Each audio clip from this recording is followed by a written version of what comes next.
پاکستان نے بھارتی رافیل طیارے کیسے گرائے؟ برطانوی خبر رساں ادارے کی نئی انکشافات سے بھرپور رپورٹ آ گئی۔ برطانوی خبر رساں ادارے نے بھارتی رافیل سے متعلق نئی انکشافات سے ہے، جس کے مطابق 7 مئی کی رات کو پاکستان ایئر فورس کے ریڈار پر بھارتی طیارے نمودار ہوئے۔ ریڈار سگنل ملتے ہی air chief marshal Zaheer Sidhu نے J-10C اڑانے کا حکم دیا۔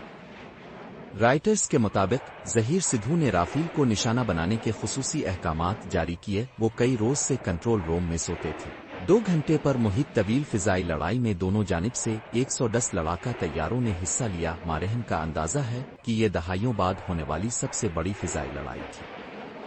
خیبر ایجنسی کے مطابق بھارتی رافیل گرنے میں غلطی بھارتی انٹیلی جنس کی تھی، رافیل کی نہیں۔ بھارتی پائلٹ سمجھ رہے تھے وہ پاکستان کے PL-15 میزائلوں کی رینج سے دور ہے۔